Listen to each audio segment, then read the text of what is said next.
And then they said, make sure one thing, you have to cut off the size labels of all the clothes before you give them to her.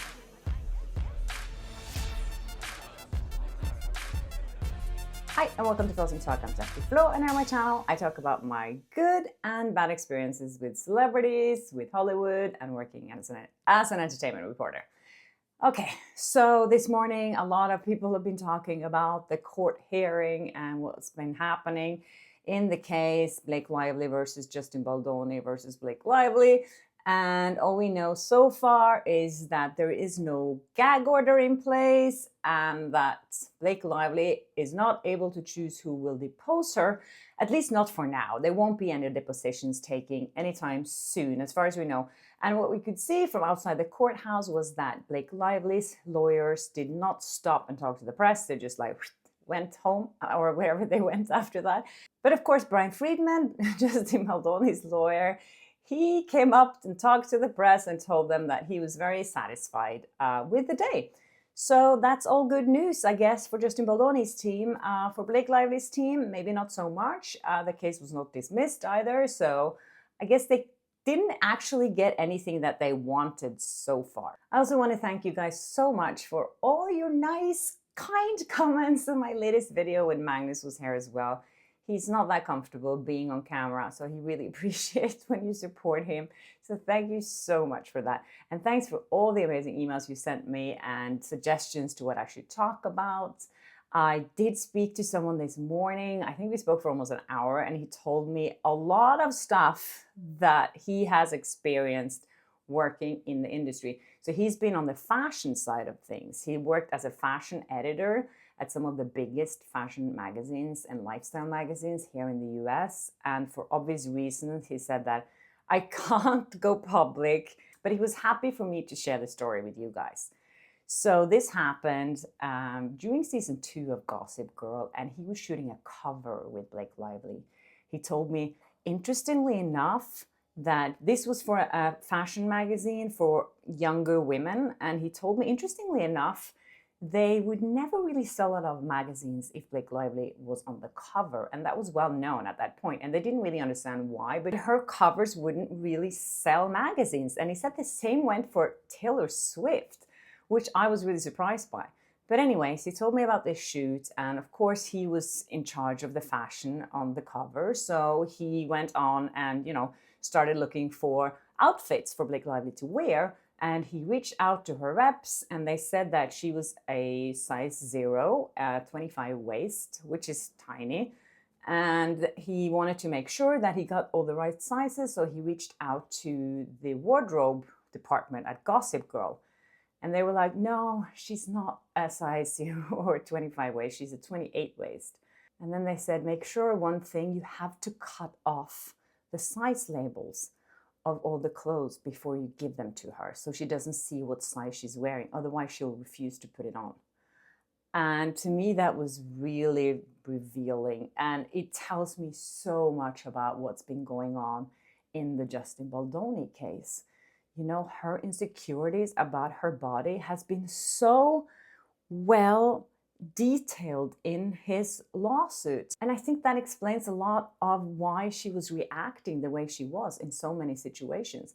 I think that's also one of the reasons that she wanted to do her own wardrobe for the film. And it makes so much sense when you look at the wardrobe that Blake Lively chose for Lily Bloom, her character in A Dance With Us. They're all like loose fitted clothes, layer after layer on top of each other, to kind of make her look like nothing's really fitted, to show off her body in any way. And we know that she wrote an email or a text to Justin Baldoni saying that she was worried about how her body would look on film, and she just had a baby. So, it's all really reasonable for her to have those kind of feelings. And she asked him if they could shoot that scene, some of the more revealing body scenes later in the shoot. So she had time to get really back into shape after giving birth. And the way Justin Baldoni replied to her was just of course, and I just want you to feel comfortable, and I completely understand that. So I think this is an issue that Blake Lively probably had her whole life. And I know a lot of actresses do, because it's a lot of pressure to look thin and to look fit and to look young and all that stuff. So I completely get it. But when you have those kind of issues, don't project your own problems onto other people. It's like, don't attack Justin Baldoni for fat shaming you because you have insecurities about your body, because we know that's what happened. There's also, you can also see in Justin Baldoni's updated lawsuit that he was recommending nutritionists to her and other like health personnel to help her because she had been sick a lot and she had like gut issues because she'd been taking antibiotics for so long. And he was constantly trying to help her out and recommended people from his inner circle to her that could help her. She was really grateful for his help until she turned around and said like, oh, that person is not like a nutritionist. She is like she's like an expert in losing weight. So that triggered me, and now you're fat shaming me again. So all these things together created all this tension, and that's, I think, also why Ryan Reynolds got so upset, because he knows that Blake had issues with these things. And I think it would be so much better if she just was open about having these kind of issues instead of blaming everyone around her for her insecurities, basically. And I was Googling, actually, because I was wondering how tall she is. And it said that she's 5'10", which is the same height as me. But I don't think she is, to be honest. I feel people lie about these things too, because I saw a photo of her next to Ryan Reynolds. Ryan Reynolds is 6'2". When I'm wearing really high heels like she was wearing in this photo, I would be as tall as Ryan Reynolds because the heels are like this high, you know? So I don't think she's 5'10". But that's beyond the point of this story. It's just that there's all these little things of people lying about their appearance, and you can't get away with that. Because if someone's picking out clothes for you and you lie about your size, the clothes aren't going to fit.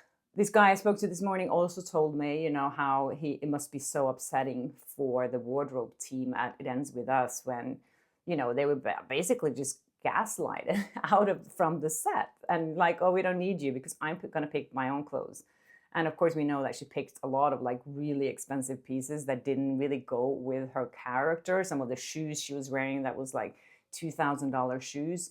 If you're opening a floral shop by yourself and you're supposed to be in your 20s, you can't afford shoes, $2,000 shoes. I mean, that's insane. This guy also told me that after this magazine hit stores, so the cover was out and everyone could see it, and he said it ended up being a decent, you know, cover, and she agreed. They came up with the pieces that she was going to wear in the end because she wanted to bring her own stuff, and he said, you know, the stuff that she suggested that she should wear would like made her look like kind of an old lady, and he was like, it didn't fit the audience of that magazine. But she ended up wearing like jeans and a Chanel jacket or something like that on the cover.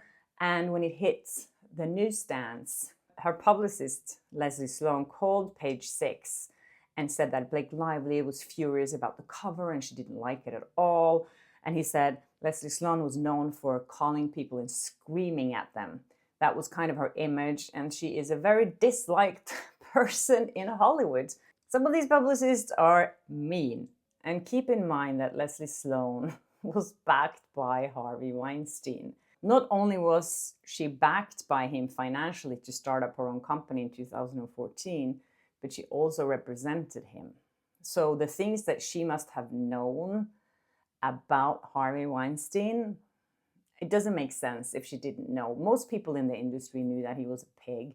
I think most people probably didn't know how bad it was, but when you were that close to him, she must have sent girls to his audition couch. You know, of course she did. This man I spoke to also shared with me that he could see himself the smear campaigns coming out from the Harvey Weinstein camp. Some of these stories have come to light, you know, after he was convicted and thrown in jail, and that New York Times piece and a New Yorker piece on him revealed his behavior and that he would smear the actresses that didn't do as he pleased. And one of these actresses was Salma Hayek. And this man told me that he met Salma Hayek several times in the beginning of her career. She was lovely. She was such a wonderful person. And he met her again at just some event. She came up to him. She remembered him. She was so sweet. And he was like, oh my God, I love this. I love this woman. Then not too long after that, he was told by people that, oh, Salma Hayek, yeah, we don't want to work with her. She's really difficult to work with. And he was like, that's just a lie. So these are the things, that they spread rumors about in the industry, that some of these actresses was really difficult to work with just because they didn't want to do as Harvey Weinstein wanted them to do. He also told me that people that worked in these magazines, when they heard that they were shooting a client of Leslie Sloan, they were like, oh, how badly do we want this person on the cover? Is she really gonna sell that many magazines? Because they knew she was a nightmare to work with. And Leslie Sloan was the worst, is the worst probably. Anyways, so I was just invited to a press conference for The White Lotus. The HBO series, season 3 is coming out this month. And amongst the people at the press conference is Parker Posey. So as you guys probably remember, she was sitting next to Blake Lively in that infamous interview that I did. And and no one ever heard from her since, I think.